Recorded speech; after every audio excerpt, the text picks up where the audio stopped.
এই 10 থেকে 12 lakh auto rickshaw বন্ধ করে দেয় কালকেই, যদি আমাদেরকে একটা কর্মসংস্থান করে দিবে। আর যদি এ ধরনের কোনো কর্মসংস্থান না করে, এই অটো বন্ধ করে দেশে কোনো বিশৃঙ্খলা তৈরি করা হয়, এর সম্পূর্ণ দায় এই হাইকোর্টের নিতে হবে। আমরা এই হাইকোর্টকে তথাকথিত হাইকোর্ট বলবো, যেখানে কোনো ন্যায় বিচার 53 বছর হয়নি।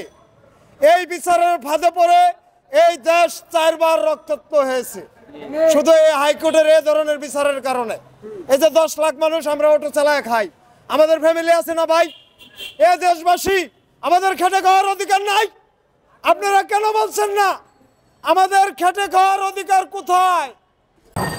এই যে রায়টি গতকালকে আপনারা সবাই জানেন, গণমাধ্যম সবাই জানে যে এই রায়টি প্রকাশ করা হয়েছে। এ ধরনের রায়ের মাধ্যমে এ দেশে একটা বিশৃঙ্খলা তৈরি করার জন্য সুপরিকল্পিতভাবে মাননীয় হাইকোর্ট এই ব্যবস্থা করতেছে। কারণ একজন বিচারপতি যদি তারা আইন করে, দেশে যদি অপরাধ প্রবণতা কমে যায়, তাহলে তো তাদের ব্যবসা চলবে না। এই তারা আইনের ব্যবসার ফাঁদে ফেলে এই স্বাধীন দেশে এ ধরনের মারাত্মক কিছু রায় দিয়ে যে নিপীড়িত রিক্সা চালকদেরকে ফাঁদে ফেলার একটা পায়তারা তারা চালু করছে। আমরা এই জাতির কাছে স্পষ্ট করে বলতে চাই, আমরা অটো চালাইতে চাই না। মাননীয় হাইকোর্টের কাছে আমার জিজ্ঞাসা থাকবে, ওনাদের এই বিচার করার আগে আমাদের কর্মসংস্থান নিয়ে কেন রায় ঘোষণা করা হলো না?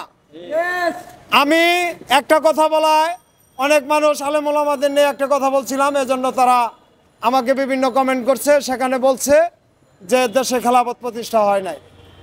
তো ভাই, আমরা হলাম রিক্সাওয়ালা মানুষ, আমরা তো আর অত কোরআন হাদিস জানি না। তবে আমরা যতটুকু জানি, হক কথা বলার জন্য আলেম ওলামারা কিন্তু তাদের আলোচনা চালায় যেতেছে। তাহলে আমরা হকের মাধ্যমে কথা বলছি।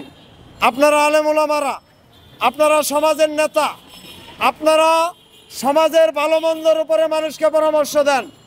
আপনাদের কাছেও আমার বলা, এই পুরো জাতির কাছে আমি বলছি, এই 10 থেকে 12 লাখ অটো রিক্সা বন্ধ করে দেয় কালকেই, যদি আমাদেরকে একটা কর্মসংস্থান করে দিবে। আর যদি এ ধরনের কোনো কর্মসংস্থান না করে, এই অটো বন্ধ করে দেশে কোনো বিশৃঙ্খলা তৈরি করা হয়, এর সম্পূর্ণ দায় এই হাইকোর্টের নিতে হবে। আমরা এই হাইকোর্টকে তথাকথিত হাইকোর্ট বলবো, যেখানে কোনো ন্যায় বিচার 53 বছর হয়নি। এই বিচারের ফাঁদে পড়ে এই দেশ 4 বার রক্তাক্ত হয়েছে শুধু এই হাইকোর্টের এই ধরনের বিচারের কারণে। এই যে 10 লাখ মানুষ আমরা অটো চালায় খাই, আমাদের ফ্যামিলি আছে না ভাই? এ দেশবাসী, আমাদের খেটে খাওয়ার অধিকার নাই? আপনারা কেন বলছেন না আমাদের খেটে খাওয়ার অধিকার কোথায়? আমরা কোনো মার্কেটের সামনে দাঁড়াইতে পারি না, কোনো মোড়ে আমরা যাইতে পারি না, আমাদের নির্ধারিত কোনো পার্কিং নাই। শুধু বলে গণতন্ত্র দেশ, সবার অধিকার সমান। ওই মিয়া, তোমার অধিকার সমান, তুমি হাইকোর্টের 13 মেটা রায় দিলা, আমার অধিকারটা কোন জায়গায়? আমি কি করে খাবো? আমাদের সাথে আলোচনা না করে এ ধরনের আত্মঘাতী সিদ্ধান্ত নিলে দেশের চুরি ছিনতাই বেড়ে যাবে, হত্যা রাহাজানি খুন বেড়ে যাবে। তারপরে কিন্তু এই নতুন একটা স্বাধীনতাকে নতুন বিতর্কিত করার চেষ্টা চালায় যাচ্ছে হাইকোর্ট। আমি বলবো, এই আলোচনা এভাবে আমাদের সাথে না করে কোনো রায় পুলিশ কর্মকর্তারা যেন মেনে না নেয়।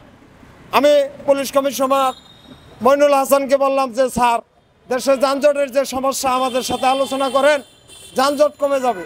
আজকে ওটার উপরে যে আইন আনা হলো, এটা কি কারণে আনা হলো? দেশে তো কার্যকরী কোনো আইনের প্রতীয়মান কোনো কার্যকারিতা আছে? পুলিশকে সবাই দোষারোপ করে, আমরা রিক্সা চালকরা কি পুলিশের দোষী? আমরা বলতেছি আইন সবাই মানে না, এখানে পুলিশের কোনো কাজ নাই। এই ধরনের আইন কিভাবে মানবে? হাইকোর্ট যদি একটার পরে একটা অন্যায় রায় দেয়, এই আইন তো দেশবাসী মেনে নেবে না।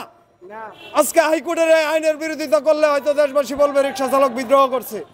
আমরা আইনের প্রতি সম্মান দেখিয়ে বলতে চাই, আইনের একটা পরিপন্থী একটা ব্যবস্থা থাকতে হবে।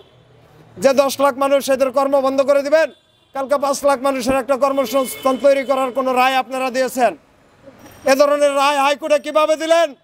এই জাতিকে নতুন করে কি কারণে বিতর্কের ভিতরে ফেলে দিচ্ছেন? আমি আপনাদের কাছে প্রশ্ন করতে চাই। আপনারা ওই পাইপে পড়ে শিশু মরলে আপনারা রিভিউ করেন, 3 কোটি টাকা জরিমানা করেন, দেওয়াল ভেঙ্গে বাচ্চা মরলে তার পরিবারে চাকরি দেন, ওই যে চেতনানাশক খাওয়ায় যে রিক্সা ড্রাইভার মাইরা রিক্সা নিতেছে একটা রিভিউ করছেন। ওই মেয়ে, আপনাদের লজ্জা নাই? এই কথাগুলা কি ইউটিউবওয়ালারা ছাপাবে, চালাইবে তারা বাইরা? হ্যাঁ, যে দেশে একটা দেয়াল ভেঙে শিশু মরলে তার জন্য রিভিউ করা হয়, এদেশে হাজার শত শত চালককে চেতনানাশক খাওয়ায়া অচেতন করে তাদেরকে মেরে ফেলে তাদের রিক্সা নেওয়া হচ্ছে, একটা রিভিউ তোমরা করতে পারো না? তোমরা তাদের মানুষের কর্ম বন্ধ করার রিভিউ করো। এই আইন এই দেশবাসী মেনে নেবে না।